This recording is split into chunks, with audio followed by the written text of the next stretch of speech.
Okay, we're going to do the call to order right now at 7:04 p.m. Thank you everyone for showing up. We're going to do the Pledge of Allegiance. Mr. Ryan Serrano has volunteered to do that for us. Thank you, Ryan. Go ahead and place your right hand over your heart. Ready? Begin.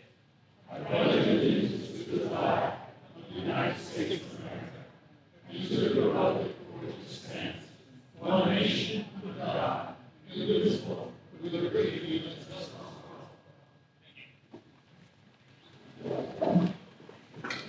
Thank you very much.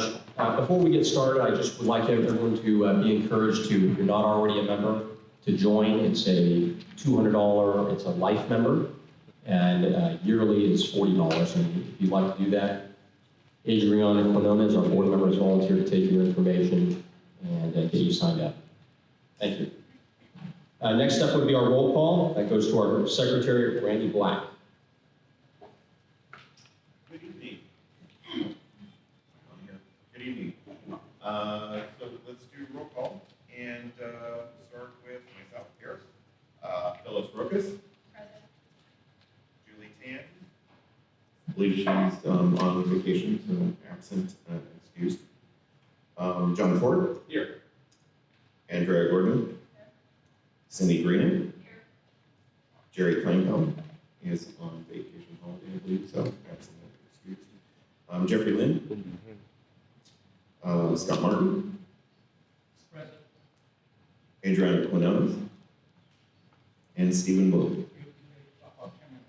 Oh, he'll be here shortly? Okay. Very good then.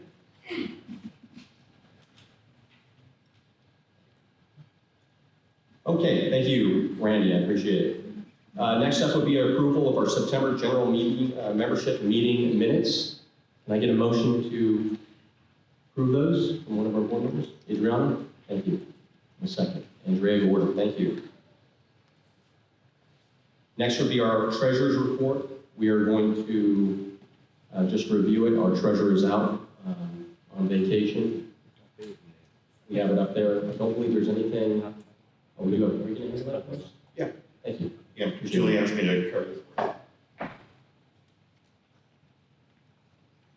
So for the treasurer's report right now, we started the month of September with $11,105.91. Most of our income is memberships. So we've got one life and several annual memberships, and some of those are renewals as well. As we move down the list a little bit further, we do have some expenses that we had this month. Let's see, just checks ordered for HHIA, the funtings for the 4th of July parade, that was a reimbursement, and some website maintenance costs that we had. So to finish out the month, we have $11,039.08, and in the restricted funds, we've still got $5,377.97 in our Pine Hills Trails and Parks and Work Fund, and our Parks and Work Fund has $1,571.20. And this is also posted on the website. Thank you. Thank you for that, Randy. Next up, we have our public safety and law enforcement's update. First up, we have Deputy Jose Luano.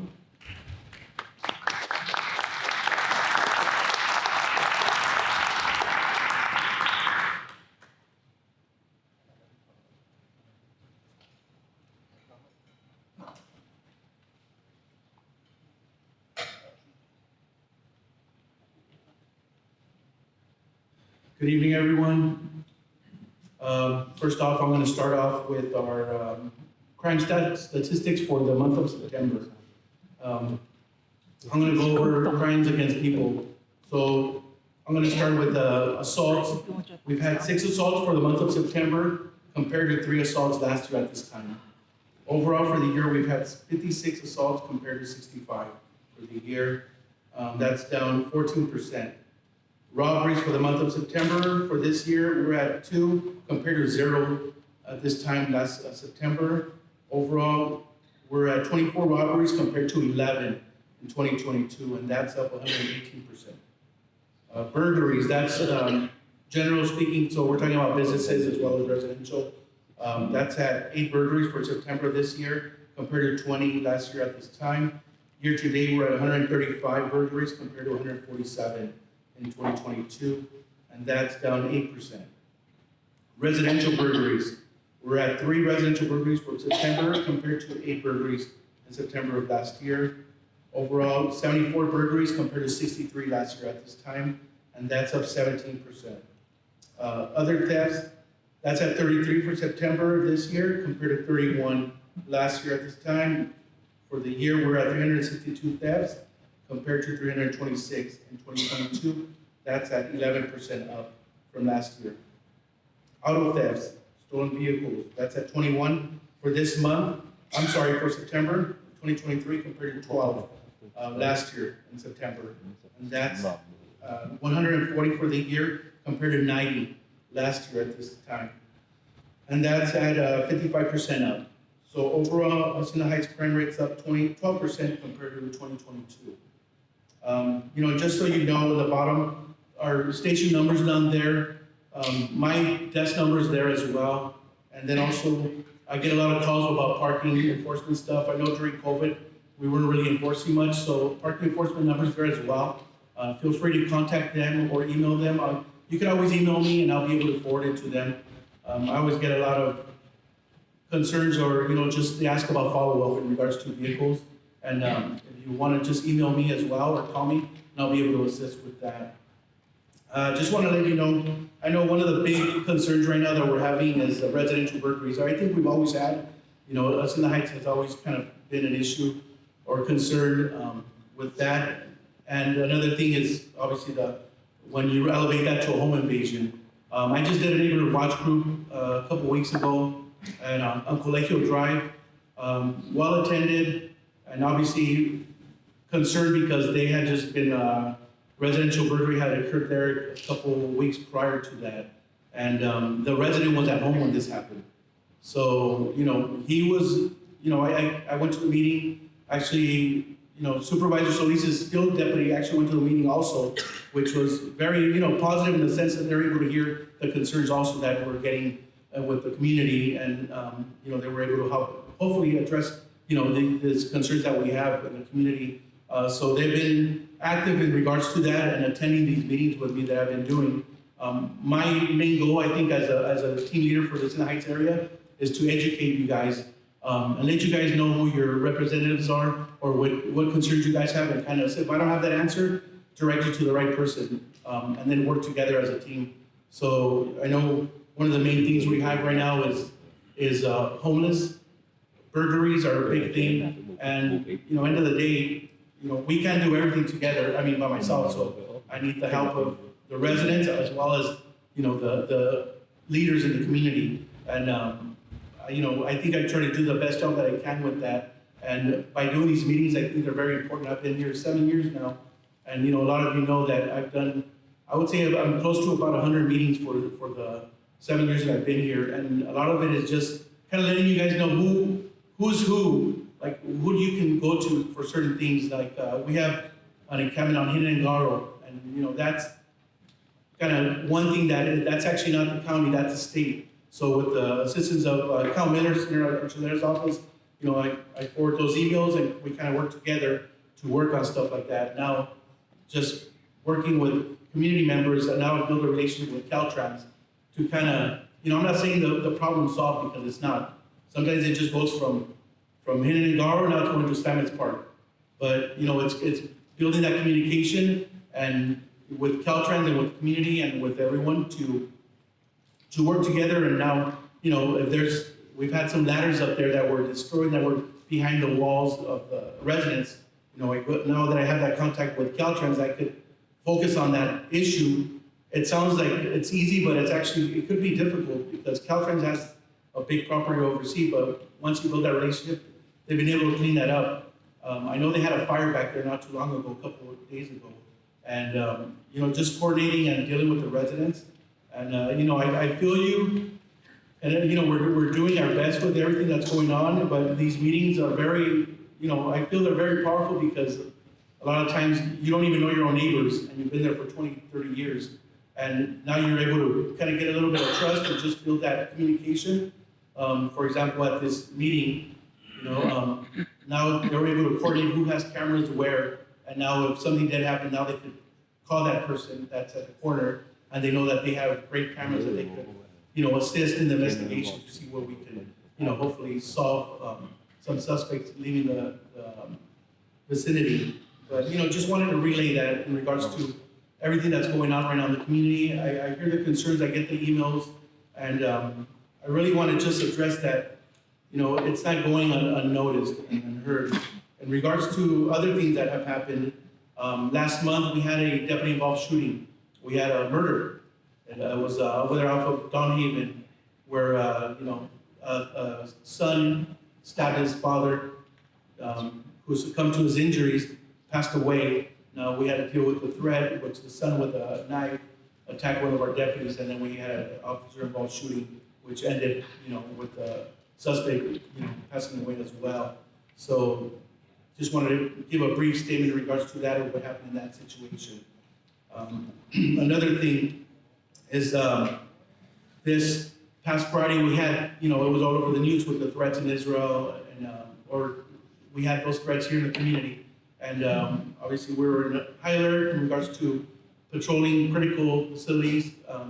We did that this Friday. Luckily, it doesn't sound like we had any incidents. Now this Friday, we also had a threat, I don't know if you saw the news in regards to Catholic schools or just schools in general that were religious part. And we started, just going to do all the checks at the schools, giving information out, doing some high visibility. Some of the schools, actually, some of the archdiocese requested all Catholic schools to, send the students home. So they did that. In this area, we had Bishop Ahmad, and they actually send their students home also. They closed the campus. I did go to St. Mark's, was in constant communication with them, and, nothing to report at this time in regards to that. So just kind of want to give you a brief information of what's going on. It's busy, but if you have any questions or concerns, now is the time to raise your hand. Yes, hey, Brennan.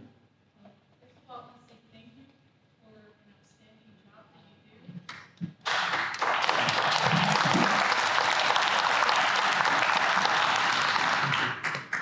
I'm going to repeat myself just in case somebody didn't hear it. I want to say thank you for all the work that you do. I keep saying it over and over that you are the best deputy I have ever worked with.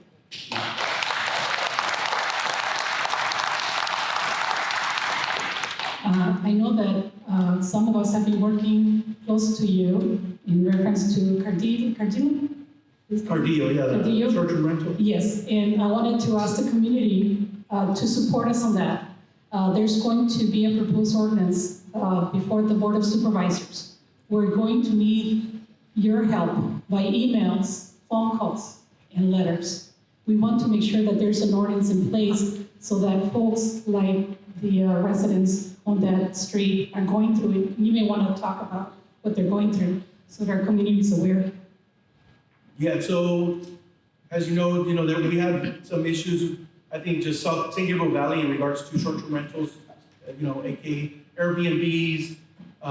Some of these properties are being purchased now, they're renting it out and building 17 rooms at one location. And obviously Hacienda Heights is a beautiful area to live in. Now imagine being in a nice area, right, quite cul-de-sac, and you go from having a regular four people in a family there, now you got 17 rooms and you got 17 cars, and now you got to deal with the nuisance. Now that ordinance is very important, but hopefully it gives us more, more teeth to grind and be able to enforce more stuff, obviously with code enforcement. So that's something that Adriana is piggybacking on, that's trying to encourage people to voice their concern in regards to that ordinance that's coming up. So that's something that we're dealing with. We try to do what we can in regards to what we can enforce, but we need the support in order to be able to do what more enforcement if we need to, or just put some stoppage to that. Any other questions, concerns? Thank you. Thank you, Deputy Mayor. From the California Highway Patrol, we have Officer Zachary Salazar.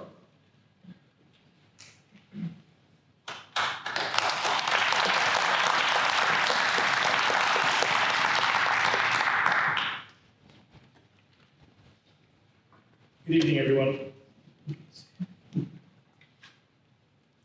Thank you again for having me, HHIA. Again, my name is Officer Salazar with the California Highway Patrol. I'm the Public Information Officer out of the Santa Fe Springs area office. Updates for us. Year to date, we have 398 crashes reported compared to 2022. We had a total of 596. September saw 35 traffic collisions compared to August, which saw 51. That's a decrease of about 31%, and as of today, we've had 6 traffic collisions reported, so those are complete. We obviously have reports that are still being worked on by officers in the field. With respect to traffic complaints, the one traffic complaint that continues to persist is Turnbull Canyon and Skyline. I believe over the past couple months, I've been working with several residents specifically trying to address this issue. This is a long-standing issue that, as is the case with all forms of street racing in the state, has only gotten worse. In the course of one operation, we made over 100 enforcement contacts with individuals and took the appropriate enforcement action against those individuals. I recently received a call from residents again saying that they're back. And I spoke specifically with one of our sergeants who is responsible for street racing in the area. And we're trying to work through an operations plan that could help us be more effective. We are asking all of our patrol units that are working in the area to routinely go through the area. Part of the tactics that those individuals may use is the use of scanners. For those of you that don't know, you can listen to our radios. You can listen to what it is that we're doing on the radio, and that's kind of their heads-up play to be able to make or avoid us, as it were. The state has certainly gone about changing some of their policies in what are the results of certain enforcement, such as the modified exhaust, which is part of this complaint, that loud, excessive noise in between the hours of 9 o'clock and 2 in the morning. Before it was a fix-it ticket, if you fixed it, you could get it signed off at the highway patrol. Now, if you get that violation or if you're issued that citation, you are required to go to what's called the state referee, in which they will do an entire inspection on the vehicle to make sure that they are compliant with all California laws as it's related to emissions. And take it from somebody who used to be on our street racing task force, they don't like it. And it does do what we aim to do, which is try to stop that. Safety tips for everyone. Again, I can't stress it enough. We are responsible for over 19 incorporated and unincorporated cities in our area where we are the local CHP office. I receive requests from schools on a regular basis. Can you please send an officer to come deal with the traffic at the school at drop-off and pickup? For those of you that have kids, you are all too familiar with the problems of dropping your child off and picking them up from their schools. I ask that you be patient. I ask that you be patient with the other motorists and to ensure that your child or your student gets to school safely, that you pick them up safely. I myself have school-age children, and I feel your pain because even for me, sometimes I'm just like, why? Why does this happen? This is also Distracted Driver Awareness Week. Put your phone down when you're driving. Focus on driving. Get from point A to point B. That text message, that phone call can wait. You'd be surprised what can happen in a matter of a second and the life-changing effects it can have. I have unfortunately seen the absolute worst in those consequences, as have my colleagues. In news, you guys have heard this over and over again. We do have a senior volunteer unit at our area office in which they are volunteers that come out and help support the operations of our office. And we encourage anyone interested in kind of seeing behind the curtain and seeing how they can best support us, to reach out to me or our office so we can have that conversation. And I wanted to bring up, I know we're only in October. December is around the corner. For those of you, who here knows about Chips for Kids? By show of hands, a couple people. Who here knows about Toys for Tots? A lot more of you, right? It's basically the same thing, except it's CHP's version, right? And I mentioned those 19 incorporated and unincorporated cities. I received requests from organizations in all of those cities asking for toys, asking for help. And we will be initiating a soft launch on our toy drive in the Santa Fe Springs area beginning November 15th. And I would encourage any and all who would like to donate a toy, or we will be having a text to donate option as well. Or if you have Amazon, we will have an Amazon wish list if you want to purchase a toy to send to a less fortunate family and or child. I would strongly encourage it.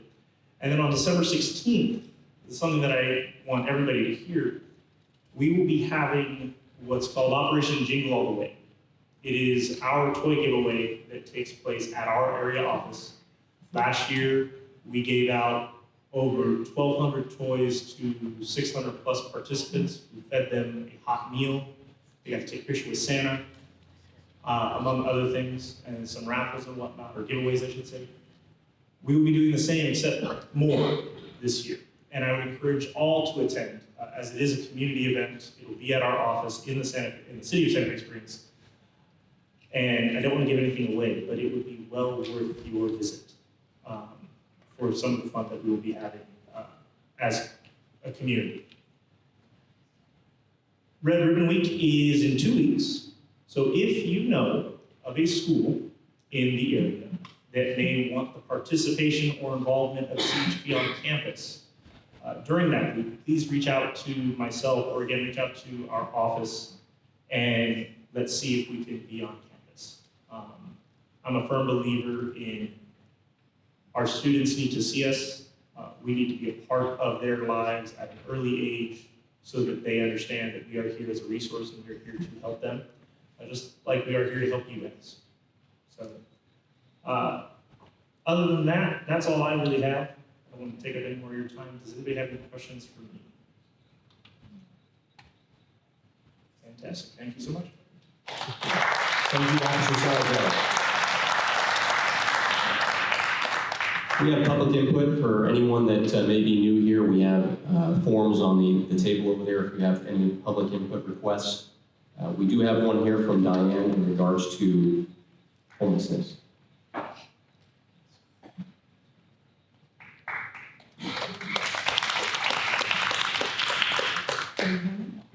Yeah. There you go.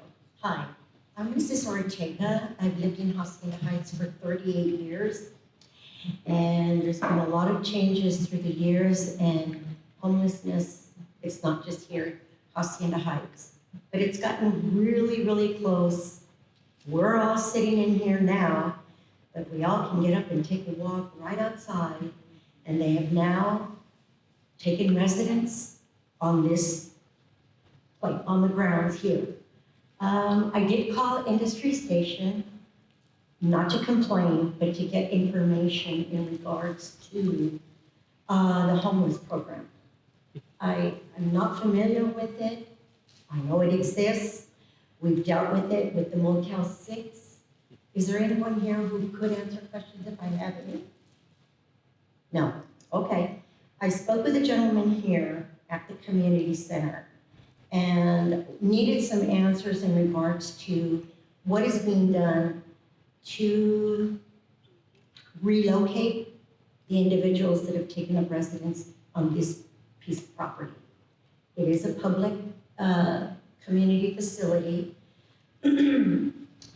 My intent was to come and take a class here, and I brought my grandson, and when I parked, I wasn't comfortable, got back in my car and drove back home.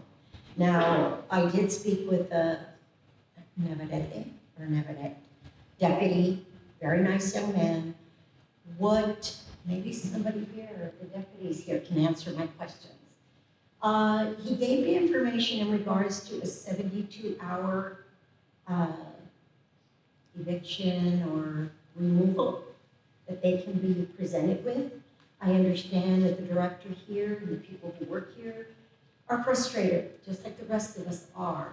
They know when the deputies are coming, so they move their cart out to the sidewalk, and when they leave, they bring it back in. Last week it was 2, one on this end, one on the other.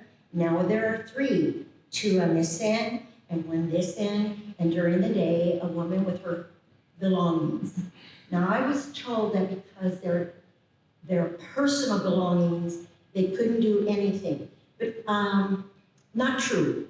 I have personal belongings. If I went to a park and I left my belongings and took off from 8 in the morning till the time it was supposed to be taken home, if the groundskeeper came, is he not to touch what's there? Is he allowed to put it in the dumpster? Because I know my belongings would be taken. So I need to know, where do I get this 72 notice that they need to vacate? Anybody have an answer from the department?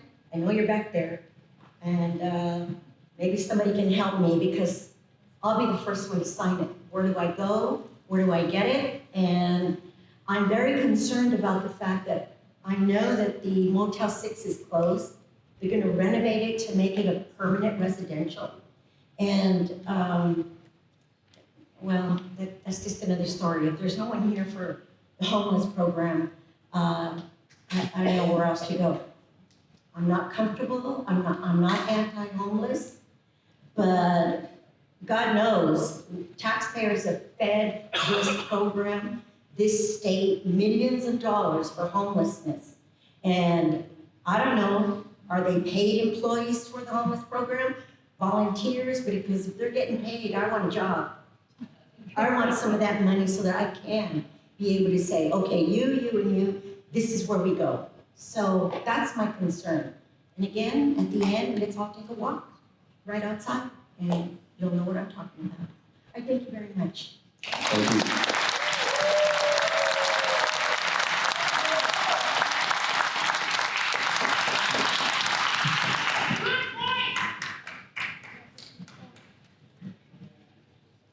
Diana, thank you for bringing that to our attention. It's definitely something that we've been talking about.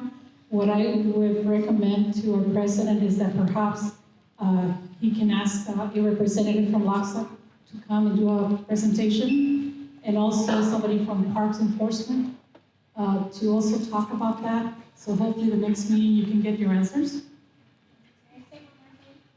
I contacted Parks Information, and the response to me was, well, we're doing all we can, it's homelessness. That was the response. So, there you go. Okay, another, I don't know if a lot of you use the WorkSap. Are you familiar with the WorkSap? It's the Department of Public Works. You can report out just about everything through that app. And if you want more information about that, I'm more than happy to stay and show you how to use it. Thank you. Thank you. Next up, we have presentations. First on the agenda, we have Mr. Alex Villanueva.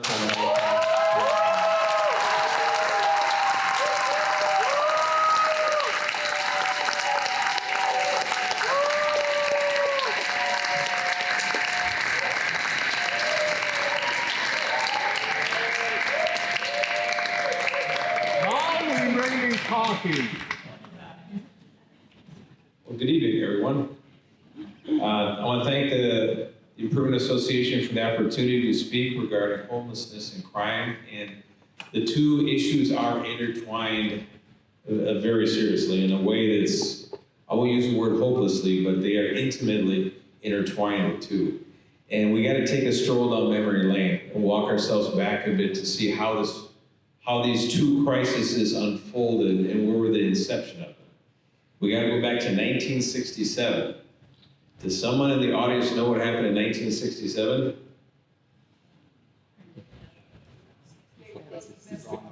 Latimer Petrus Short Act, 1967.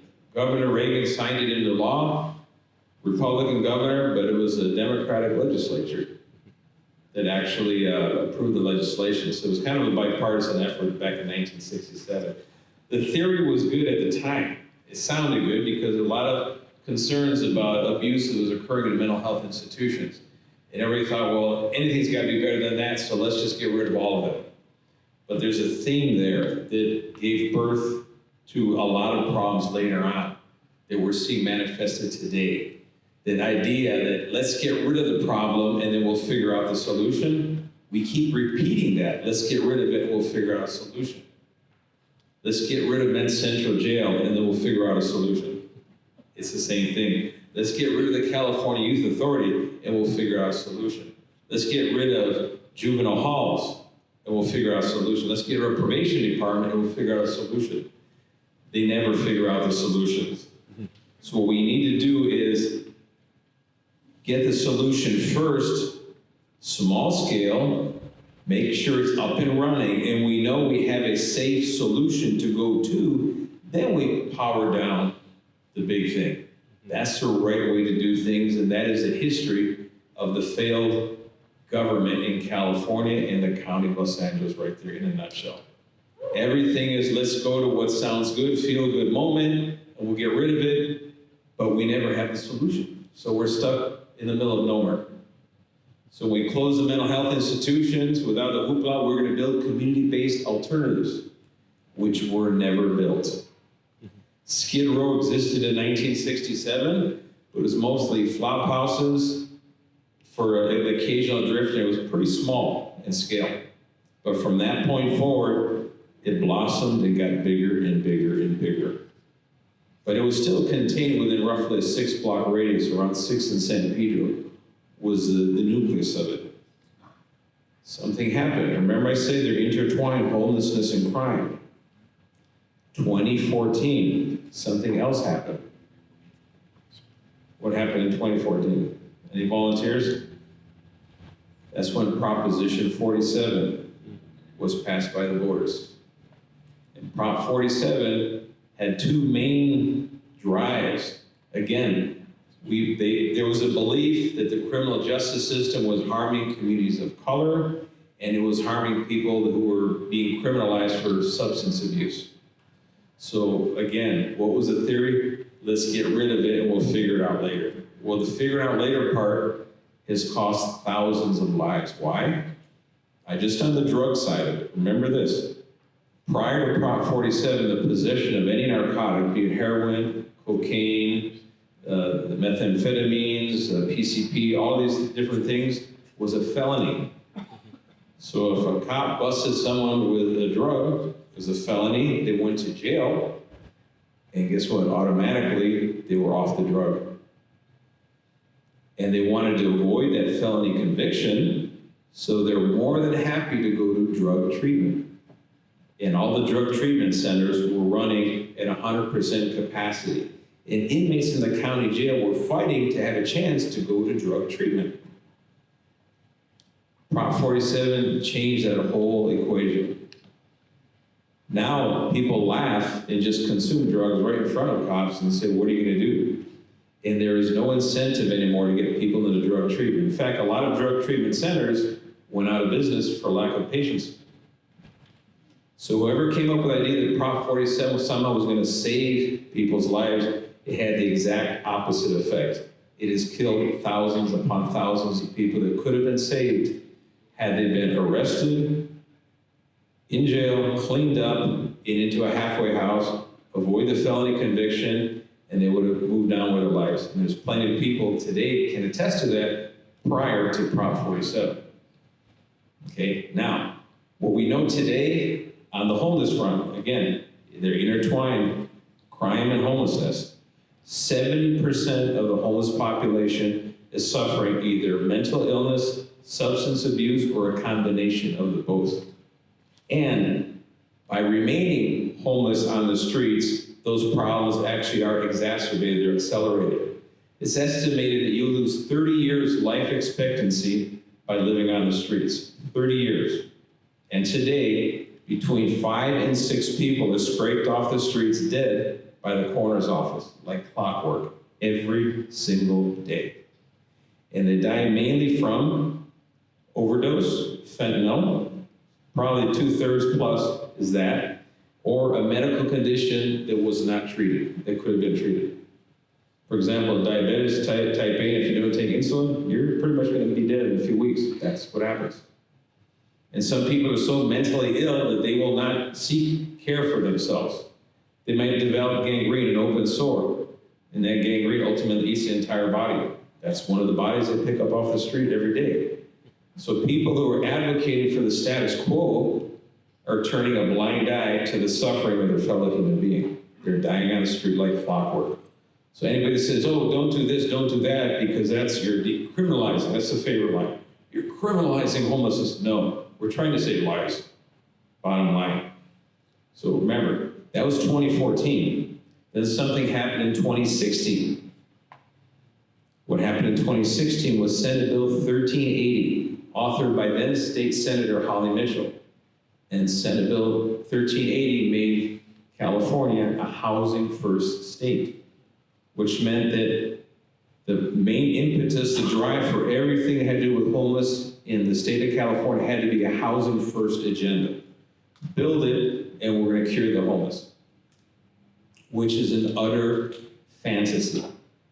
You cannot build your way out of a moving target. And the more you build, the more they come. It's pretty simple. Yes. It's a dynamic problem. You cannot offer a static solution. There is no way. And then I looked at the language of 1380, and I looked at the author's comments, Holly Mitchell, who's now a county supervisor, and she claimed that it's a proven strategy, and she cited studies.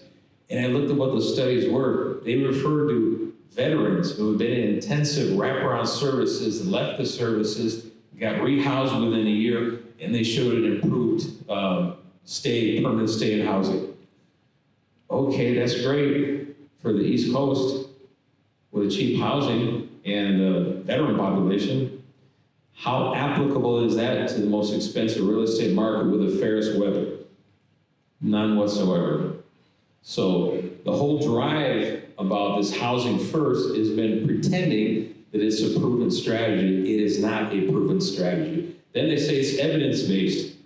Well, the only evidence that we know is it is an absolute disaster of a policy that is costing the state billions of dollars, it's costing people their lives, and what is the reaction? Let's continue doing the same thing and hope for a better answer or a better, outcome.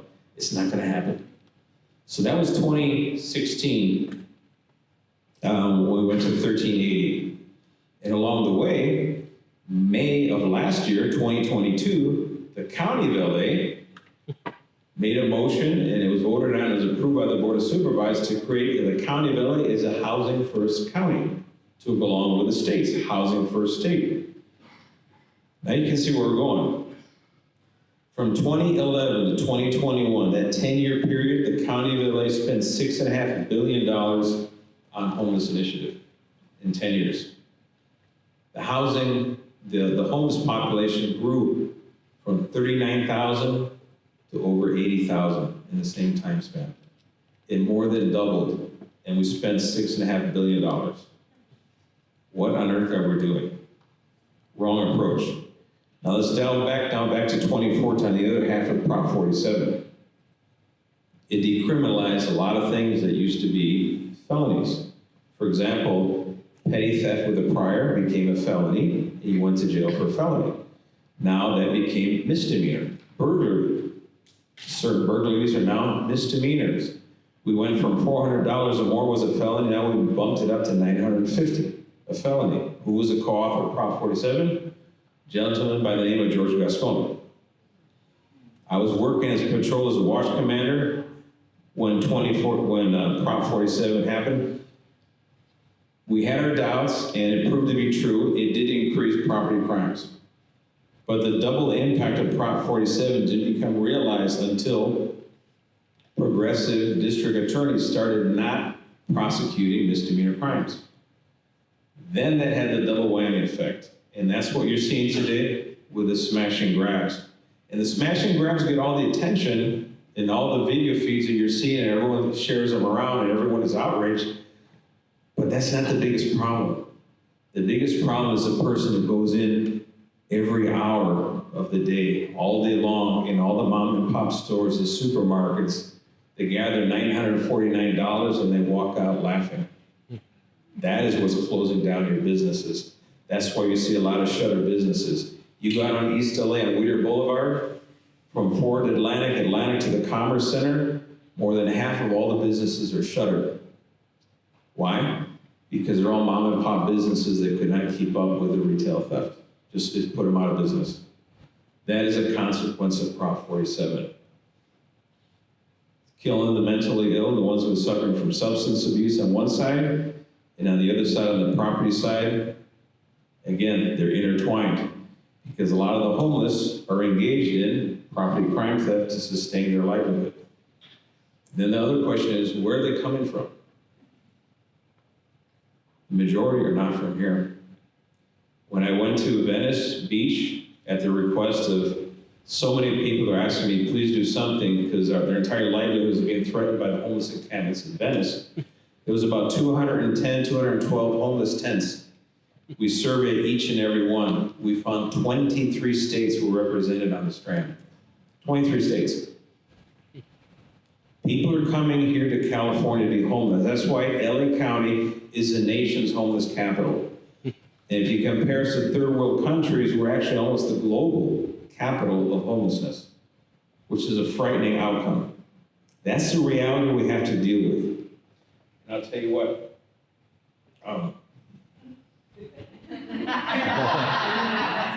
making me nervous with the number. Should I speed up my... I'll tell you what, I'm giving you the doom and gloom, but I'm going to tell you how we can get out of this mess. But I just want to let you know how we got into this mess. Okay, it's very important. Now, Prop 47, Housing First Agenda, both of those are entwined, and then DAs that don't prosecute. Gascon's first year in office and mine as sheriff, we overlapped. 13,677 cases he refused to prosecute for my agency alone.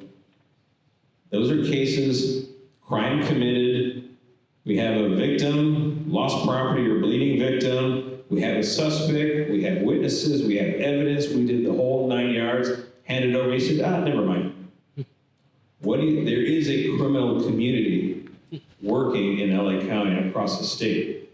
And when you give that golden opportunity to say there are no consequences to what you're doing, what do you think they're going to do? They're going to continue offending. It's as simple as that. For a successful deterrence to crime, the consequences have to be immediate, they have to be certain, and they have to be proportionate. We don't hang horse thieves anymore. So it's got to be proportionate. There has to be fairness. But you got to have all three. We've somehow managed to talk away every single element. We got rid of the immediate. Now you just get a ticket and you walk away laughing. Certainty, well, with the defunding move and the lack of cops, the odds of getting caught are not very high. Then the last one, proportionality, well, they don't go to jail, period. So there went that one. So we managed to talk our way out of all the elements of crime deterrence. Now here's our way out. Pay close attention, because we can do this. One is we have to overturn Prop 47. Yes. We got to put that one on the ballot, and we just got to kill it. Yes. Revert back to what it was prior to Prop 47. Yes. I used to think that we could alter it or reform it, but it is just bad policy with a bad outcome. Let's just acknowledge, okay, that was a failed experiment. Let's go back to the drawing board. Step number one, on the homeless front, we need to build emergency shelter capacity. We need to build mental health treatment capacity. Yes. That means the mental health treatment center that was supposed to be built under the footprint of Men's Central Jail, it needs to be built. Yes. Yes. And that's a mistake that the board did back in 2019 when they wanted to cater to the abolitionist crowd. Let's get rid of all jails and sing Kumbaya. I still have people incarcerated who will remain incarcerated because they're violent crimes, but they need mental health treatment. We have to care for them. I can't care for them in a jail environment. They need a hospital setting.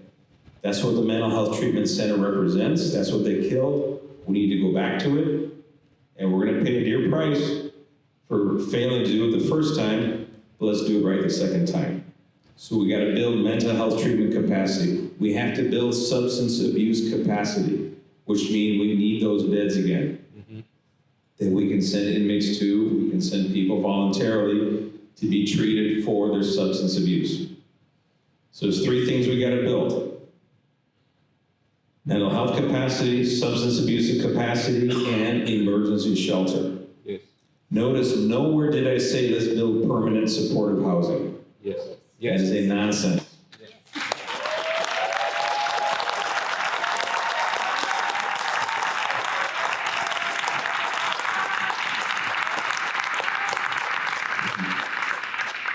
Remember, permanent supportive housing means the taxpayer is on the hook for one individual to sustain them the rest of their natural life. Why on earth would I do that? If I use taxpayer funds to pay for a doctor, that person's gonna treat a lot of people. A nurse that's gonna care for a lot of people. A cop is gonna care for a lot of victims, hook up a lot of crooks. You can see how it goes to everybody.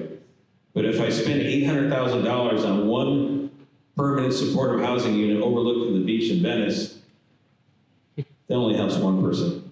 Yes. And I'm out $800,000. And what I'm doing is I'm encumbering the entire budget of the state, little by little, expanding this class of people who we're not asking anything of them. I said, no, we need to ask the homeless to start taking care of themselves. They need to roll up their sleeves.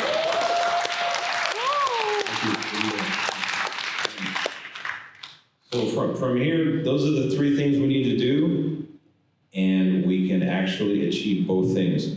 We can lower crime, and we can take care of the homeless. But let's start taking care of our own homeless from LA County first, not the nation's homeless. I'm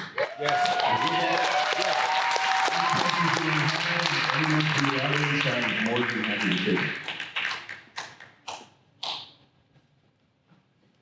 One more time. More time! More time! More time! We want more time for him. That's wonderful. From medical viewpoint, when we talk about in addition to mentally, there's a few infectious disease among the homeless is really the major problem. The first one, HIV, I'm not going to talk too much, everyone knows that.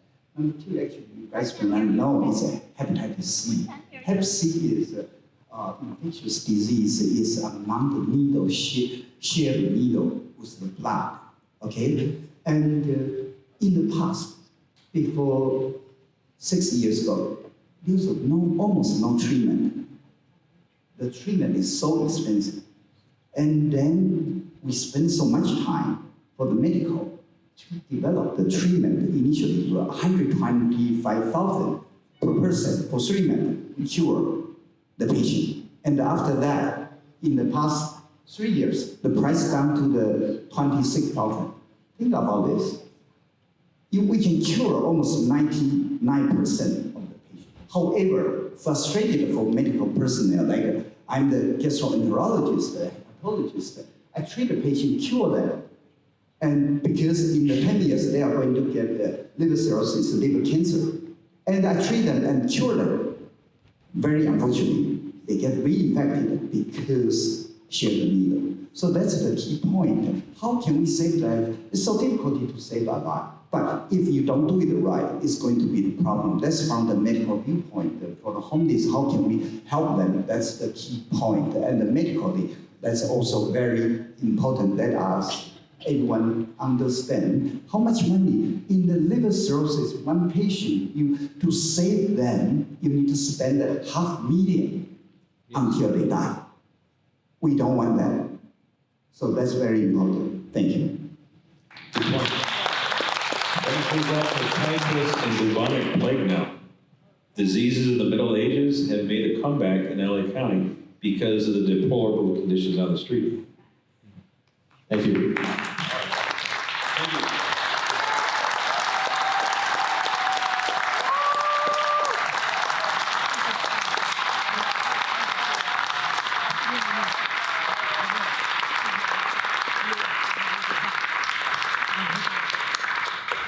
I'd like to welcome Mr. Dave Wallach regarding the Hacienda Heights I Love America 4th of July Parade.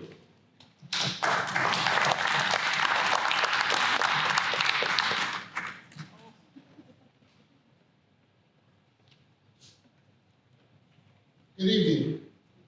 Back in 1988, Barbara Fish approached the Kiwanis Club of Hacienda Heights and said, "I'd love to have a parade in Hacienda Heights." Well, the Kiwanis Club of Hacienda Heights has insurance through Kiwanis.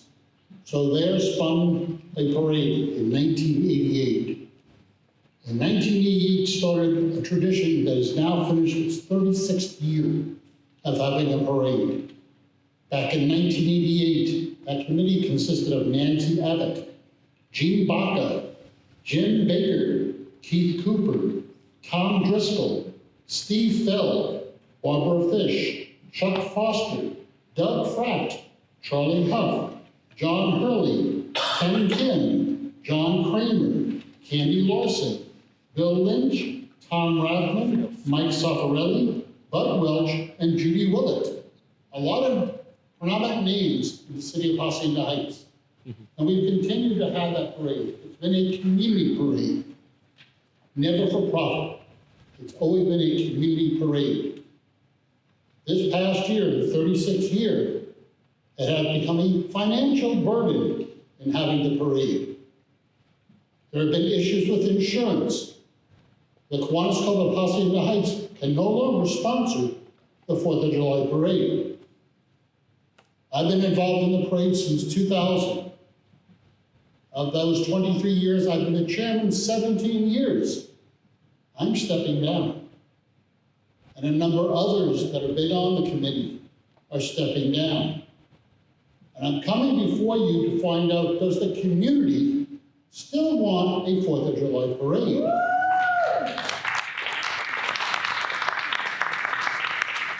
The reason I asked to speak before you was to get a feel of the community. This has always been a community parade, but we can't have a parade unless the community steps up.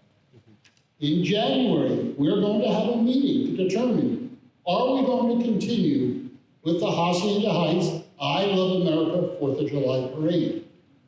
We've had a lot of prominent grand marshals. We've had this 4th of July as a tradition in getting our youth involved. We've had thousands and thousands of the community that have been in this parade, starting off with walking down the parade with their children in wagons, and now those children are walking down the parade with their children. A long beloved tradition. I'm not going to stand up here all night. I'm not going to spend all of your time. I wanted to bring it out to you. I wanted to present you what is going on and to let you know that in January, unless we can get someone to step up to sponsor the parade and someone to run the parade, in January we will cease in having a 4th of July parade. So I'm going to stop speaking at this point and leave it to you to ask any questions that you might have.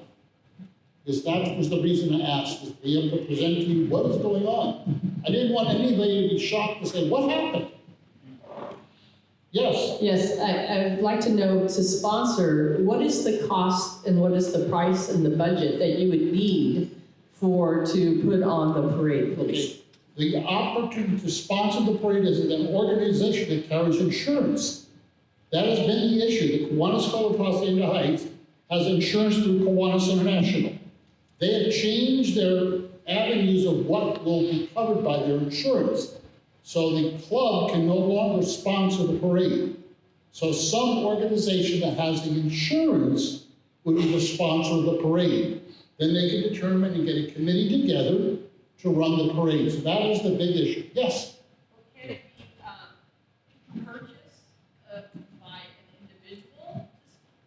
Or does it have to be a corporate sponsor or a club sponsor? Or can it be an individual?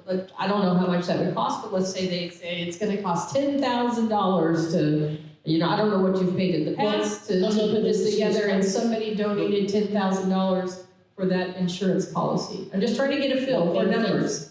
But someone has to carry that insurance policy. So what organization has an insurance policy that will cover the parade. That it's not the amount of money we spend on it, although this past year we spent an awful lot of money due to changes in the picture of the world. It used to be that the Sheriff's Department and the CHP could volunteer their time. That changed this past year. The CHP came to us at the beginning and told us from Sacramento, they were mandated that they would have to charge us $12,000 for security for our parade. They worked with the Sheriff's Department, who has a budget, and it ended up only costing us $4,000, a number that we've never had to worry about before. The whole nature of the world has changed, and we understand that. So we had to do a lot more fundraising to bring in more money just to have the parade. So those were some of the challenges we've had this past year. But the biggest issue is we need an organization that has insurance to cover the parade. You need an organization that that can get the insurance to put on the parade, or has insurance that's covered under their umbrella. Correct. And you also need volunteers, correct? Yes, Because you're definitely. stepping down, a lot of other people are stepping down. Right. And so what type of positions would it be type of people that you want, and what type of jobs is it to put on the parade? You have to have a chairman, someone who's gonna run everything. You need someone who's gonna be doing publicity. Not everyone is stepping down if the parade continues. All right, I think Lon Sullivan, who's been involved with the parade for many, many years, I don't believe he's stepping down from the parade unless there isn't a parade again. Maury Edwards has been the secretary, the treasurer. If the parade continues, I don't believe he's stepping down. So it's not a matter that we're not having a parade because some of us are stepping down. We're all replaceable. The big issue is that Hacienda Heights Kiwanis can no longer sponsor the parade. So we have to find a sponsor who has the insurance to be able to cover the parade, and then you can continue planning from there. Okay, so the Kiwanis are each position, are they being mentored now, or are you also looking for some volunteers to come forward as well to help with the parade? Right, we need to get more involvement from the community because I just read off a short list of people that were in committee back in 1988. We at one time had a committee of about 40 people involved in the parade. Now we have a key of about 12. So there's a lot of duties to go on, and I could give you an agenda, and some of the people in the room can tell you that I have an agenda that's 2-3 pages long with jobs to be done. Planning before the parade, preparing for the day before the parade, the day of the parade, after the parade. There's a number of steps in there. When I took it over, Judy Willett was doing this back in up to the 1990s. And we took that and grew from there, and you continuously grow from that. So that's what we need, is we can get a corpus to continue running it. I'm sure some of us are still going to be around there to help. But I am, as I said, after 17 years, I'm stepping down as the chairman. So that's another big issue, is someone needs to chair the parade. I'm not part the parade is an entity or is a kind of a non-profit organization? The parade has always been a community parade. We've never run the parade to be a profitable parade. What we charge for the banners and so forth is what we need to pay for that. We may have an excess of a couple $1,000s at the end of the year, which you need to start the parade again. There is others who have parades who make $20, $30, $40, $50, $60,000 with their parades. We've never been that. We've never been a profit parade. We've been a community parade. We just need now the community to help. And that's why I've come to you, to let you know what's going on.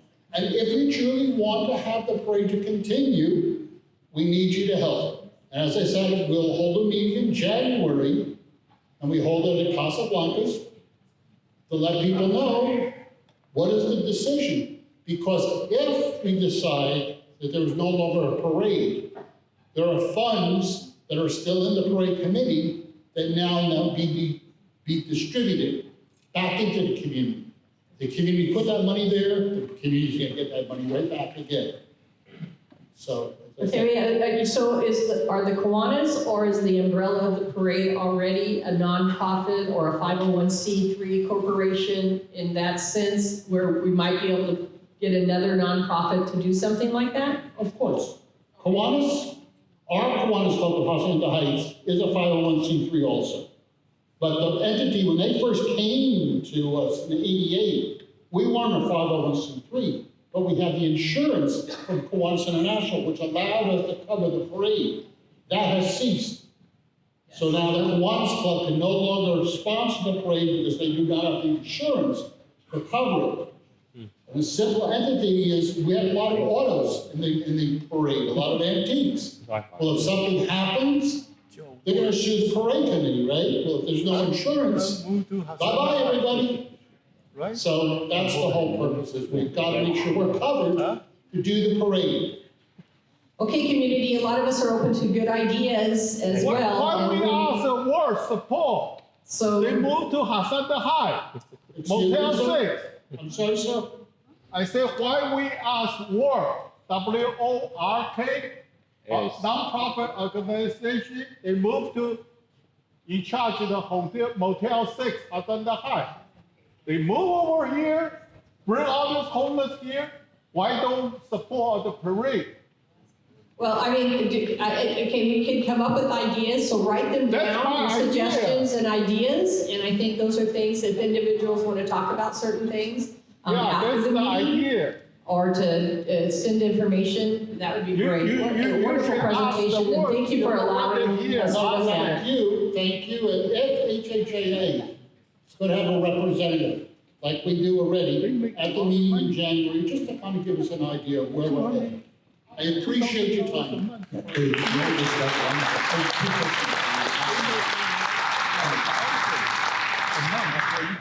So David's idea is wonderful. So the only problem that we probably should continue, and can you list what can be done and what need to be done so that we can continue on that. So that would be the very important. So what needs to be done? What can be done? And if you can put a list, I know in January you are going to that. I believe that most of us are waiting to do something. Of course, insurance is most important.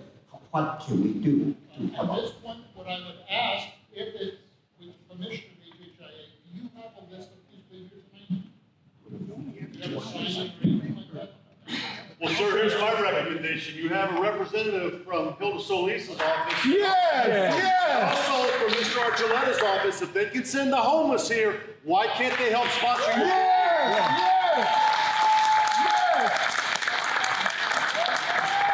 We only have a 200-something member, HHIA. Even not if we time for public donate $1,000 each one, Sir. we don't have the money to donate. Please, thank you. I Just just have want- the work. That's why we need Alex. I like You guys have to solve the problem. Moving on to community representatives, we have Mr. Ryan Serrano from the 1st Supervisor District. Yeah, let him answer the question.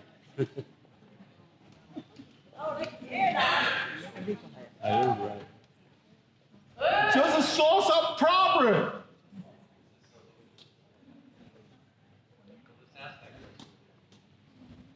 Good evening, everyone. My name is Ryan Serrano. I'm a senior field deputy with the Office of Supervisor Hilda Solis. And I just have a couple of items for you tonight. The first flyer we have here is a webinar that is being posted for restaurant revitalization. We have grants available to the tune of $2,500 if you have a restaurant or if you know anybody that is a restaurateur and is looking to bounce back from the pandemic. That is going to be taking place on October 19th. And there's a little QR code so you can pre-register. The second item I have today is a community meeting that's taking place in a hybrid format. They're going to be meeting on Monday, October 23rd, downtown at the Health Services Administration Building from 6 to 7:30. There's a limited seating, so for 225 people, first come, first served basis, but you can also join via webinar. And this is the meeting that's going to discuss public health's work on harm reduction, meaning needles and drugs and how they're working to keep those things off of the streets. want more information on that, you can go ahead and grab that over there. And then I do also have some information on the Department of Consumer Business Affairs. You may have received a notice in the mail recently regarding the county's rent registry. If you register before October 31st, you will not have any late fees. However, this would affect anybody that owns a rental property or a rental mobile home park property. So if you need any more information, you can reach out to the Department of Consumer and Business Affairs, or you can reach out to us as well. And then finally, this is more of just a general information, but I did bring a QR code for grants that are available through the Department of Economic Opportunity. And with that, I'll go ahead and open up to any questions. Yes, ma'am. The one downtown, yes, that's going to be hosted by the Department of Public Health. It's regarding community meeting on harm reduction. So they're going to be discussing needle, the specifics of the needle program and how they provide the containers to those in the streets that may be using needles with their drugs, and also harm reduction in the sense of drug programs to help people come off the streets so that they can get back to life. Yes, ma'am. That meeting is for what community?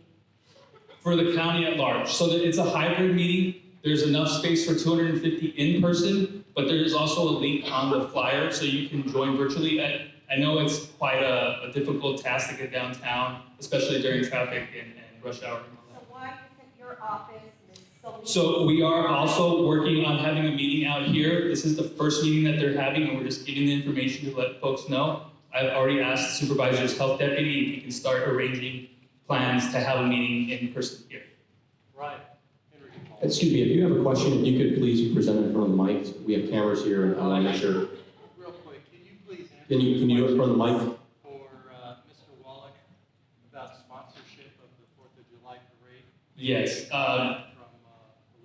I'm happy to share that Supervisor Solis was able to sponsor the event this year. I think what Mr. Wallach was sharing is that the program and all of the partners from the past are evolving. I think he shared that CHP alone came with a $12,000 price tag to provide their amenities to the event. And so I think we're looking for, in the future, additional sponsorship opportunities from throughout the community. Yes, I think the problem that If you have a question, please do it in front of the mic. if you don't speak over me, I can answer the question. Now, if you have, We cannot hear you. You can do it in front of the mic. It's very simple. Thank you.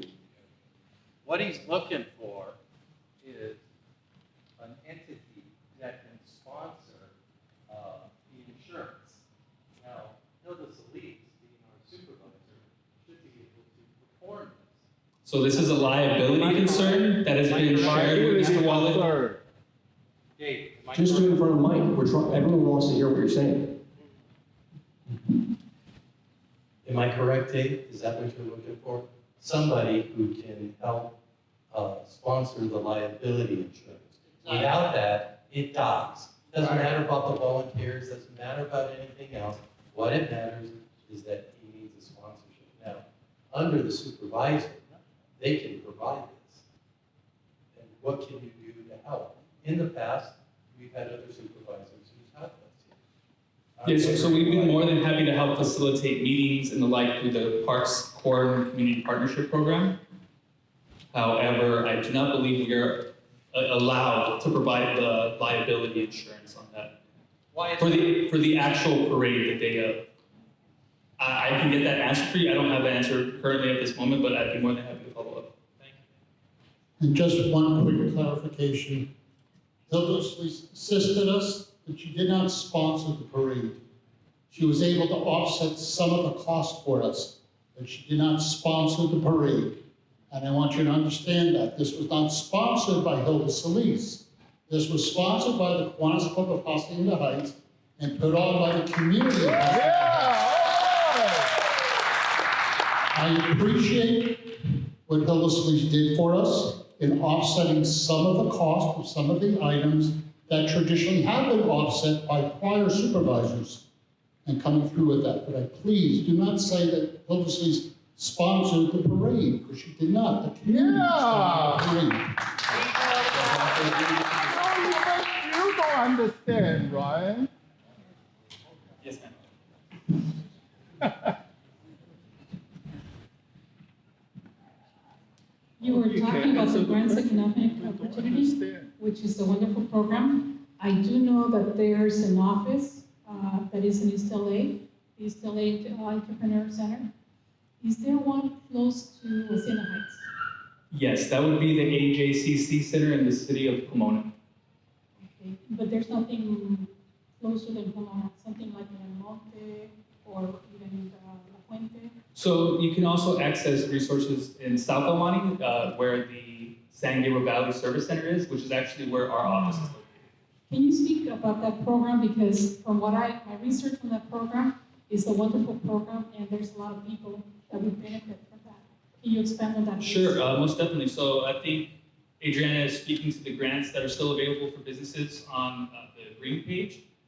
This link will lead you to the Department of Economic Opportunity, which was created in direct response to the pandemic and the issues associated with that. So in addition to grants that are available for restaurateurs, there's also grants available for workforce development, as well as job building and or job training. So if you have jobs that you're looking to create within your current business, but you don't exactly know how to go about the training process, we can connect you with the workforce on that side.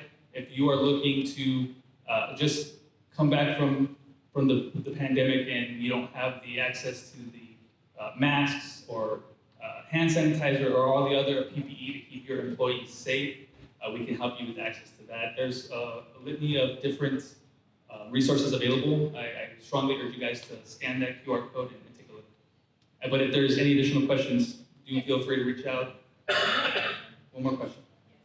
The short-term rental ordinance, the proposal is going to be presented to the Board of Supervisors, and it was removed and it was supposed to come back, right? Do you have the approximate date of when that's going to come back? So it's my understanding that Catherine Barger's office requested for that item to be pulled from the previous meeting to allow for more robust outreach in the various districts, not just her own, but in SD 4, 5, 1, 2, and 3 as well. So I know we've been having meetings and we continue to host any meeting for anybody looking to get more information on the short-term rental ordinance. But to the best of my knowledge, we're probably looking closer to December to see that in front of the board. Yes, ma'am.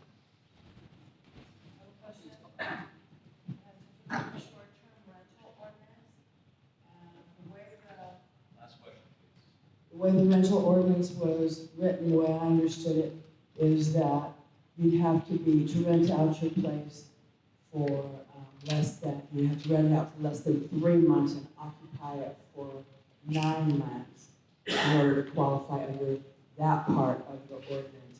And if you're doing that, do you or do you not then get the homeowner's exemption through your property tax? Do you know how the property taxes are being affected? Are you saying like if you aren't the main resident on your home? No, I'm saying if you're intending to use your home for short-term rental under the new ordinance, there's 2 ways. You can rent a room in your place while you live there, and if you're going to rent out your house, you have to rent it for more than 31 days, or under the ordinance, you have to rent it for less than 90 days, but you have to occupy your house for 9 months of the year. So my question is, how does that affect your homeowner's exemption benefit under your property tax if you're doing that, because it's not being occupied for the entire year? Has the county worked that part of it out yet? Yeah, that's a great question. Let me connect with my colleague over at TTC, the Treasurer and Tax Collector, and I'll definitely follow up an email. Thank you, Mr. Estrada. Thank you, everyone. From the 38th Congressional District, we have Annabelle Cuevas. Present this evening.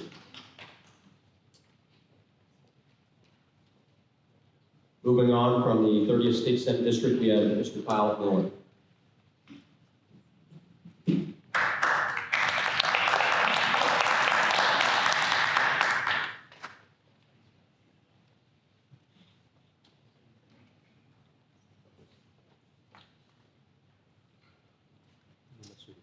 All right, good evening, everyone. I'm Kyle Miller with Senator Bob Archuleta's office. I want to thank the President Ford and the board for time to give you a brief update.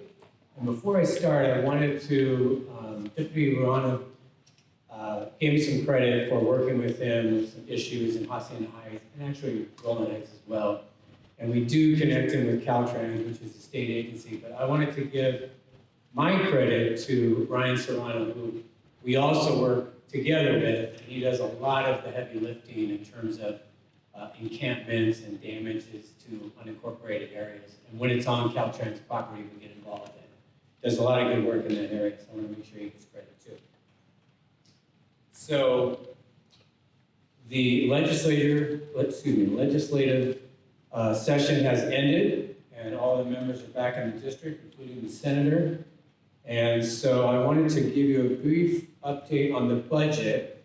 Now, I can't say that we were able to bring any resources to Hacienda Heights in particular, it's an unincorporated area, and a lot of that funding comes from the state down into the county. But we were able to bring $3.2 million to La Puente. I know the city of La Puente often works with Hacienda Heights and the city of Industry for an activity center, community activity center, and senior center. And so I don't know if this audience or Hacienda Heights, how much they get over to that, but it's going to be a great addition to their park, and they have a great park set up over there. So that's it on the budget side, but I wanted to highlight on the legislative side, we were able to get 6 bills and 1 resolution onto the floor and passed into the governor's desk, and we're happy to say that all 6, plus the resolution, were signed by the governor. And so I wanted to focus on a couple that I think might pertain to Hacienda Heights. So the first one is SB 602. It's an anti-trespassing bill. And what that does is it gives local governments and unincorporated areas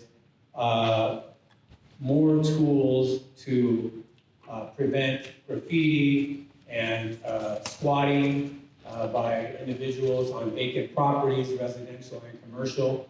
You may not know, but it gives law enforcement more tools to enforce those kind of issues. So in several areas, and Hacienda Heights may be one of them, where you need to notify every 30 days. You have to sort of renew your trespassing notification. And so what this bill does is kind of remove that repetitiveness and overly cumbersome method. It goes from 30 days to 12 months. So it's a great thing for property owners, and they're the ones that sort of brought this issue to us to carry the bill. So that was passed, and we're happy about that. The second one, which is, pardon me, SB 412, and that's the victim parole notification bill.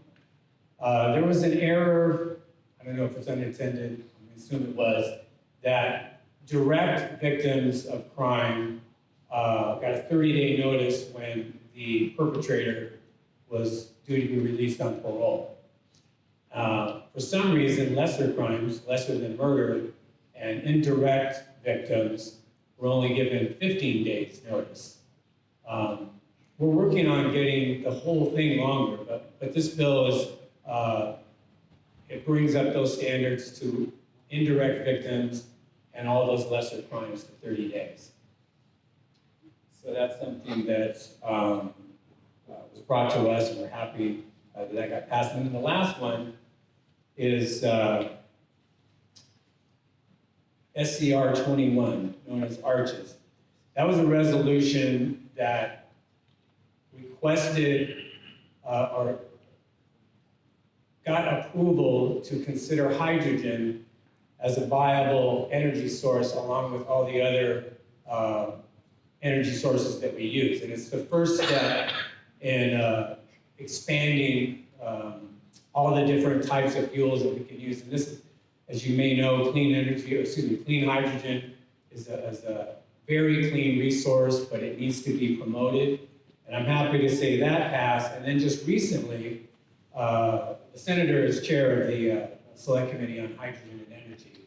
So he was a leader in this, but we were advocating to be one of the 5 hubs, so they did expand it. So it's like 10 hubs in the United States to focus on hydrogen. So hydrogen jobs, hydrogen infrastructure, and all of that. And we're happy to say we got $1.2 billion to the state in order to expand infrastructure, which is the key for the success of hydrogen.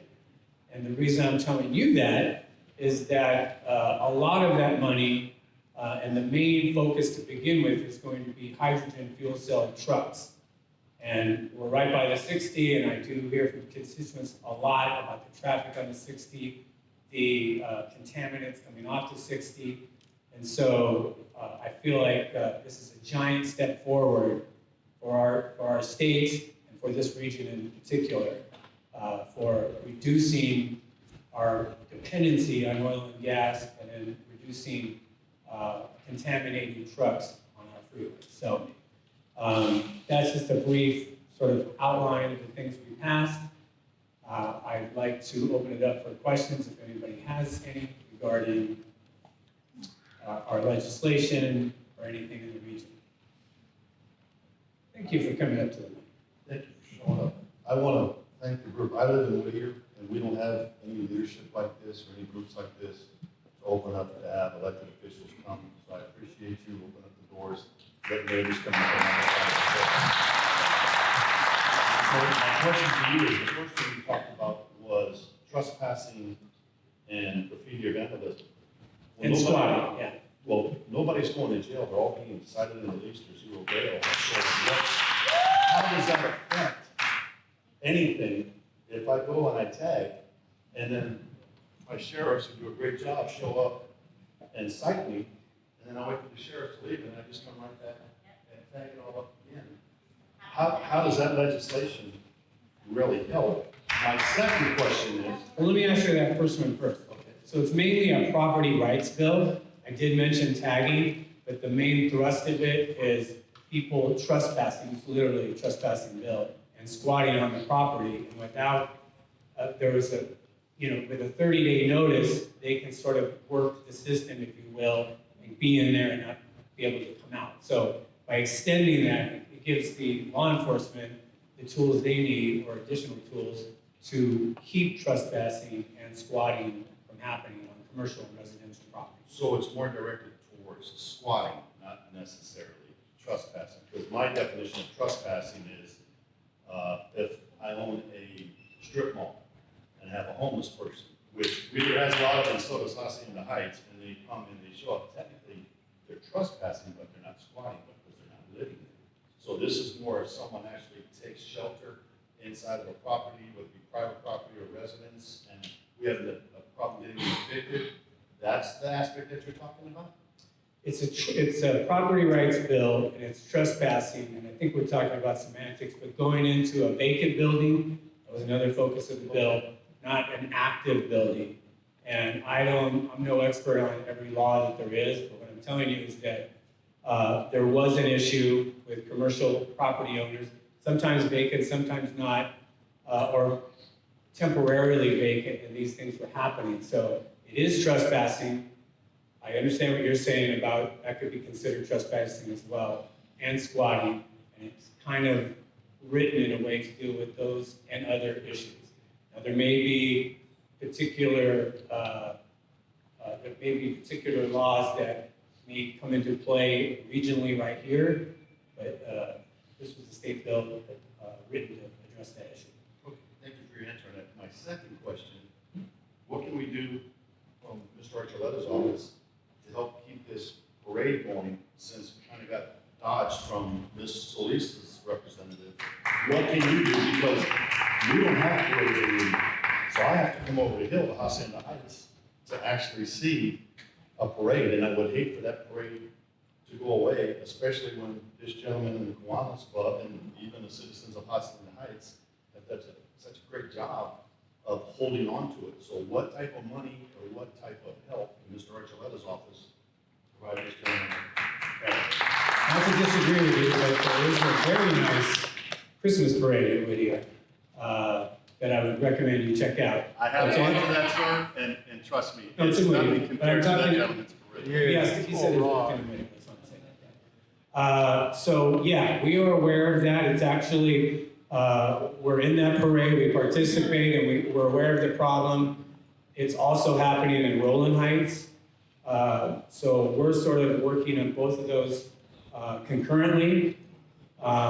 We weren't sure exactly where in Sacramento at the CHP office at this point, how that directive came down, but we were contacted by both parties.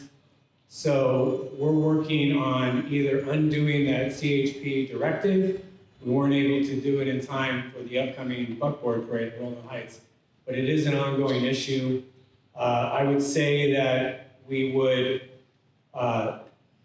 work for sponsorships, perhaps our own. I don't want to speak for the senator, but we do want to see parades continue. Insurance is an issue. You made a very good point, Dave. The landscape is changing for sure. And I think that even though you were saying a sponsor, I think that really it's an insurance, I'm getting off the subject a bit, but the insurance broker would write a binder for that event, and it would cost a certain amount of money, and then that's the number we're gonna have to work towards taking care of. So to answer your question, I'll take it back to the senator. I can't speak on his behalf about sponsoring, but I can tell you, generally speaking, we want these to continue. We're working behind the scenes in terms of eliminating those costs or deflecting them in some way through our office. And I'll be happy to follow up when I know more. Any other questions? Okay, thank you very much. People are reading the extended mass market, we have to push some agenda items. I would ask, please, for our next presenters, community representatives, to keep their presentations to 3 minutes or less, including questions. Given that, our next one up from the 56th State Assembly District, we have Ramon McLean. This evening. Moving on from the 20 Hills Habitat Preservation Authority, Andrea Gullo.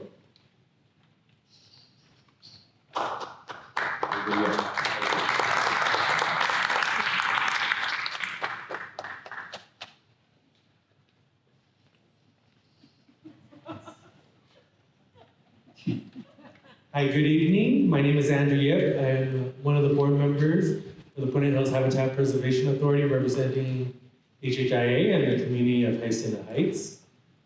So we're here to I want to introduce myself and also our Executive Director, Andrea.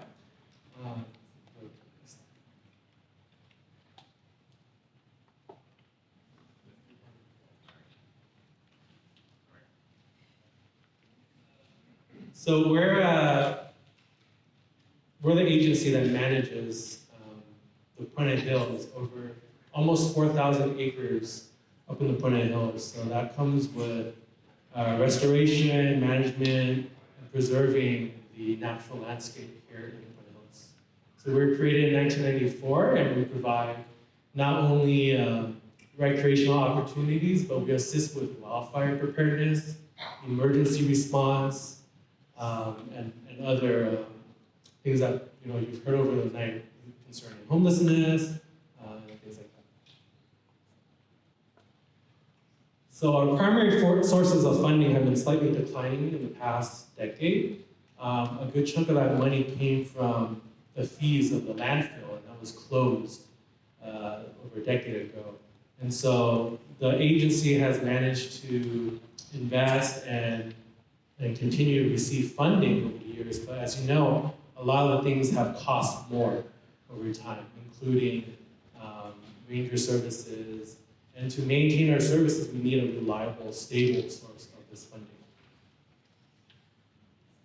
And so you can see our budget overview of what the money is being spent on. A good amount of this money goes toward upkeep and keeping our rangers up in the Puente Hills. As you know, wildfires have been even more vicious and widespread. So it's important that we have our rangers up there making sure that not only are the hills protected and safe, but protecting the properties around the Puente Hills.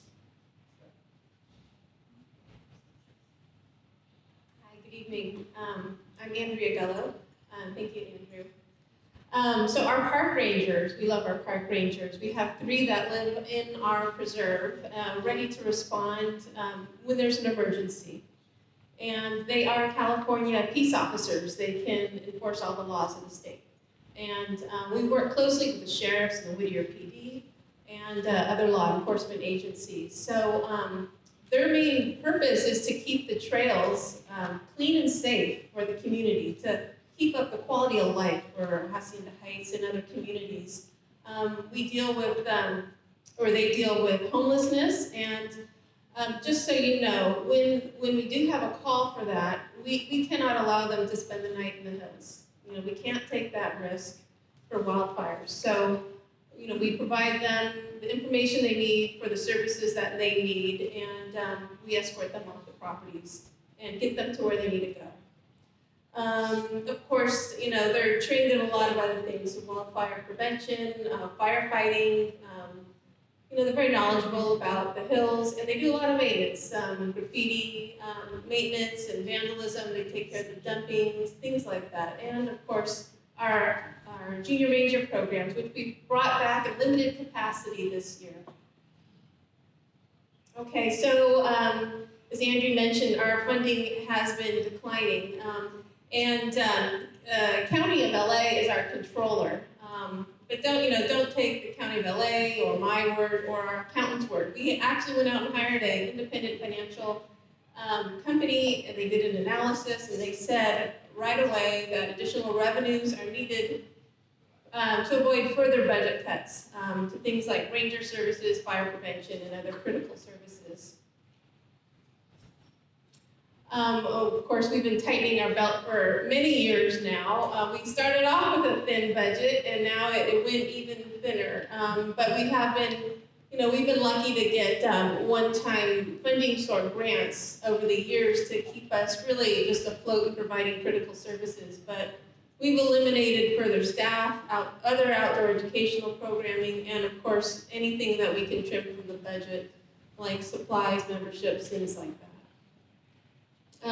Without additional funding, further cuts could be eliminating our ranger services or limiting access, reducing annual brush clearance efforts. We have been able to do annual brush clearance efforts because of our one-time funding sources over the last 2 years. Next year will be funded by another, by a grant, but this year I applied for a grant to fund our annual brush clearance after next year, and we were denied. Doesn't mean I haven't given up. I'm going to try for another funding source from somewhere else. But that's how we've been working the last few years. We've been very fortunate to get these one-time grant sources, which aren't stable. One option we've been considering is a community facility district. We're just in the reaching out phase. We want to hear from the community. And we ask you to stay involved as we plan for the future. The board, so no decisions have been made yet, but we are looking at a community facility district. And we're here tonight to invite you to our open house, which is the next slide. Yes, this is our second open house. It's going to be November 14th, Tuesday, at the Rolling Heights Community Center, where you'll hear from our chairman and another staff person, myself, rangers. You can talk with us afterwards, talk with volunteers, get to know more, ask us questions, and dive into these issues in a little bit more in detail. So that's November 14th. Everybody is welcome. And thank you. Thanks for your time. Thank you, Andrea. Quick reminder, we have flyers on the table. They're in English and Chinese. And we have the flyer for the upcoming open house. Thank you. Thank you. From the Hacienda Heights Library, we have Christina Herrera.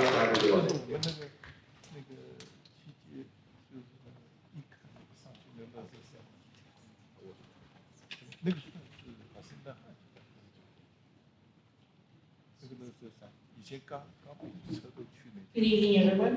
I would just like to invite you to some events that are happening this coming weeks. First off, adults, if you're looking for something relaxing to do with your partner or friend, come to the library this Thursday, October 19th at 4 p.m. and unleash your creativity by creating your own masterpiece with acrylic paints. All materials will be provided while supplies last. Are you learning English? Would you like to improve your English speaking skills? Come join us for our conversation club this Monday, October 23rd at 10 a.m. We will provide new English learners with a chance to practice English with other adults on different topics. Space is limited, so advanced registration is required. The next mobile vaccine clinic at the library will be also this coming Monday, October 23rd from 1 to 3 p.m. DPH will be providing free flu, the updated 2023-24 COVID-19 vaccine, Mpox vaccine, and school readiness vaccines for children. So make it your appointment at myturn.ca.gov.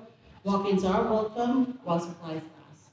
And then El Dia de los Muertos is a celebration in Latin American countries where life and death are embraced. Learn more about this special festivity while designing your own sugar skull on Thursday, November 2nd, 5 p.m. This is open to adults. Join us to celebrate the fall season by creating your own rock. Claudia Hindu will be at the library on Saturday, November 4 at 2 p.m. to instruct you on how to paint and carve your own message onto your rock to take home.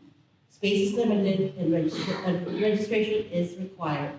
As always, please check our website at lacountylibrary.org/Hacienda Heights or our Facebook page for more information and more events. If there's any questions. You have any questions? Thank you. From the HHIA Temple, we have Evelyn Bush.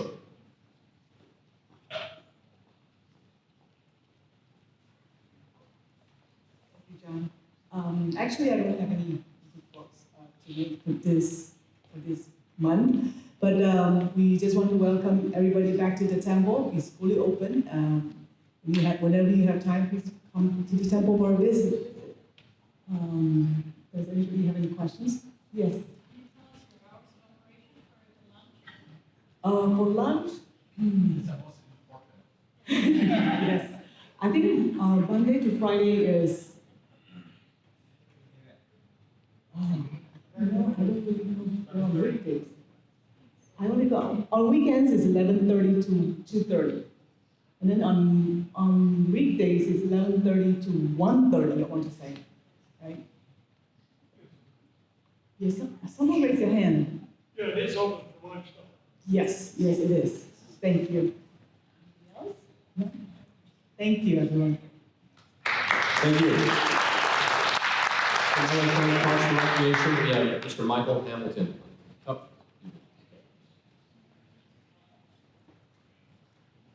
It doesn't look like Michael.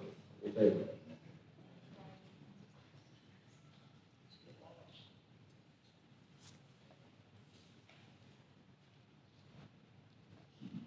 Good evening, everyone. Michael's in the back right there, just running audio, so I figured I'd help him out this evening and just take it in here. So Parks and Recreation has a lot of events coming up this month and next month. So we have our annual Trick or Treat Village events, which is the equivalence of our Halloween events, which will be taking place at Manzanita, Steinmetz, and Hacienda Heights Community Center starting next week. And actually we have first up, I believe, Manzanita Park on Wednesday, October 25th. I believe Steinmetz is on, I want to say Thursday. And then on Friday, we have Hacienda Heights Community Center. At the end of the month, early next month, on Thursday, November 2nd, we have a Dia de los Muertos event happening over at Steinmetz Park. That's going to be in the evening from 5 to 8 p.m. And then early next month, about between November 9th and the 18th, we have our Harvest Festival, which again is like the equivalent of our Thanksgiving events happening on all three sites, Manzanita, Steinmetz, and Hacienda Heights Community Center. We have flyers here on the table if you're interested in grabbing them. Also, just want to promote our flag football. We have $25 to get you 10 weeks for our season. also include a jersey. Next sports session is going to be basketball, which is in the winter time. And again, $25 will cover a 10-week season along with a jersey, so it's a really great deal. We have from different divisions. Please see facility staff if you'd like more information. Does anybody have any questions for Parks and Recreation? Yes. There has been a lot of concerns regarding safety in our parks. Can you remind us what parking enforcement can and cannot do? Sure.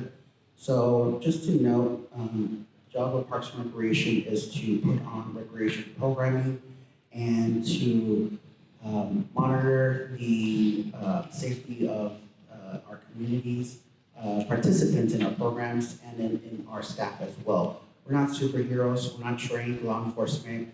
We're not going to go out and engage individuals who may not be mentally stable or whatnot, not endangering the lives of our staff or the constituents here. So what we do and have been trained our staff to do is to contact law enforcement agencies, whether it's through the Parks Bureau Division or through the sheriffs, and just reporting on any illegal activities that's taking place. There are a lot of challenges that Parks and Recreation is experiencing, not just here in Hacienda Heights, but throughout Los Angeles County. As we all know, homelessness is not a crime, and our individuals experiencing homelessness are entitled to be in public places during operation hours. However, that does not exempt them from staying overnight, does not exempt them for doing illegal activities. So when those occurrences do happen, our staff, involved and engages with our law enforcement agencies. We notify them when we know that there are individuals who are at the park overnight, and we do call in for Parks Bureau patrols and sweeps. Our Parks Bureau division is very stretched thin across all of our 180 parks throughout Los Angeles County, so they cannot be at every park at every time. And it's challenging for not only them, but also for our staff, who we hear this every day on a constant basis. It's definitely daunting on our employees, but again, we prioritize safety above all else. So please note that we understand the situation, we understand the frustration from the community. I can guarantee you that we're also equally frustrated as well, and we're trying our best as county employees within the guidelines that we have to report on the issue, and also to address the concerns that our constituents may have. So I hope you can understand from our point of view as well. Thank you, Brian. You're good. Due to time constraints, we're going to skip ahead to new business, which was supposed to be done last month. I'm going to introduce the nominating committee, which is required. It consists of 5 members. I'll introduce those. Jerry Kleinfeld, who's not here today. She's the committee chair. Phyllis Rokas. Thank you. Adriana Quinones. Julie Tan, who's also not present this evening. And Scott Martin, our vice president. Thank you. The nominating committee duties consist of 5 HHIA members in good standing. They're outlined by the HHIA bylaws dated January 18, 2023, via Article 5, Section 6, Exhibit B and C. The committee shall select at least 6 members as director and candidates and shall present the slate at the October board meeting and at the November membership meeting. At both meetings, nominations may also be made from the floor, and the nominating committee shall verify the eligibility of all nominees. Eligibility is defined by our bylaws, and that is the number of voting directors of the corporation shall be 12 board of directors. Each director shall be a member of the corporation, which is the HHIA, for at least 6 months immediately preceding the election. And each director shall be a permanent resident of Hacienda Heights. I'll pass the next one on to Scott, Vice President.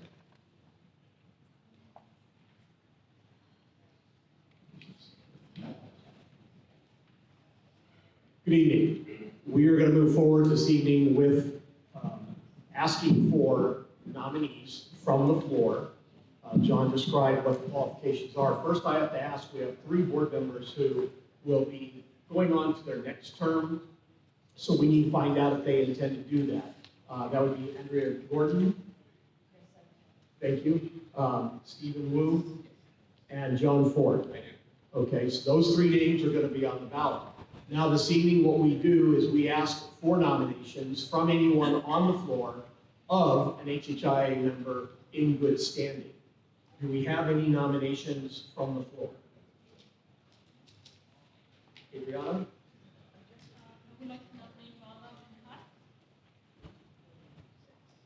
Vala, okay. And then we, in the November meeting, will ask these nominees if they are accepting the nomination, but for this evening, are you willing to accept the nomination? And anybody who is accepting nominations, please come here after, when the meeting's over, because we have an information sheet. We also have a questionnaire that you need to fill out, and I'll give you more details on that. Thank you, Paula. Do we have any other nominations from the floor? John Ford? Mr. Jesse Montez. And Mr. Montez, I have it. Okay, and you accept that for this evening, and once again, you'll be here next month to accept that officially. Do we have any other nominations from the floor? So you know, there will be 3 of us directors who will be terming out. We've done our 6 years, we've done our term, and we are terming out. There will also be a 4th board member who is planning on resigning and not finishing their last year. So there are 4 right there that need to be filled. So with the other 3, we'll have 7 on the ballot. So once again, this is where members, this is where individuals who know that a member would be good for this board to move us into the future, as the new members on this board have and are doing a fantastic job at taking this board into the future. We'll be going into our 76th year. Imagine that. 75 years we've been in existence. That's pretty good. Anybody else? I think it's important for the community to step up. This is your community.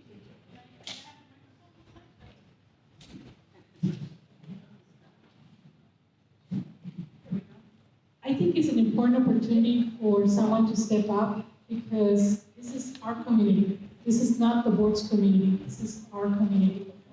It's a volunteer organization, and I think it would be great for someone to step up.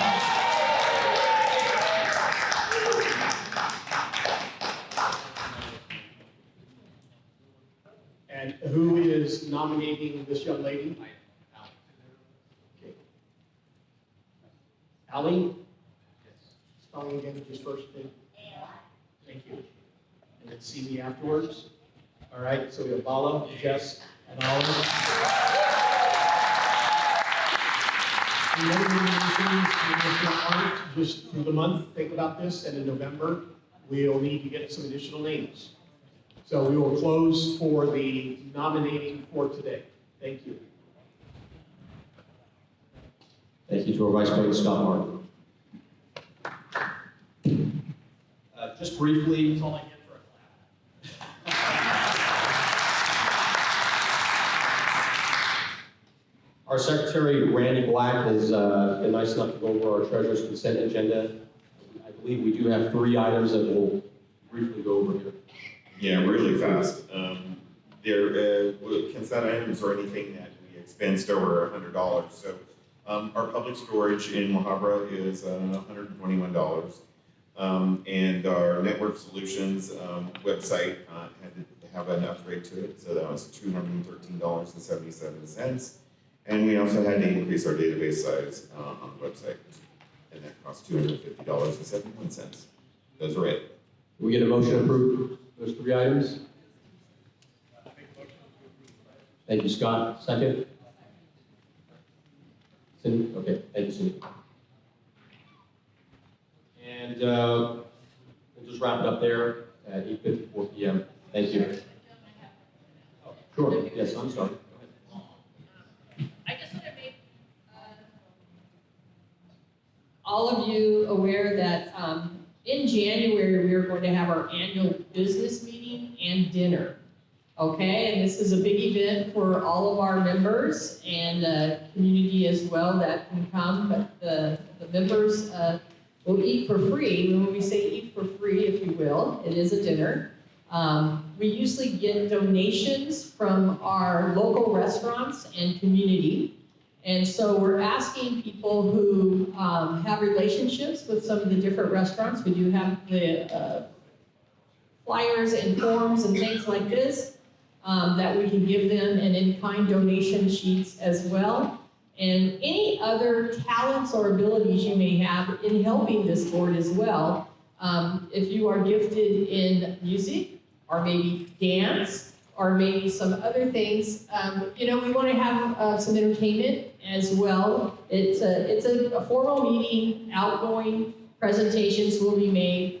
And we also, if we have a raffle of some form, if there are some gifts or things like this, this would also be important. But here on this board, we are going to need some help in putting all this together. If there are volunteers, please let us know. Thank you so much. Thank you, Phyllis. That'll wrap up our meeting for this evening. Thank you all for attending. Appreciate it.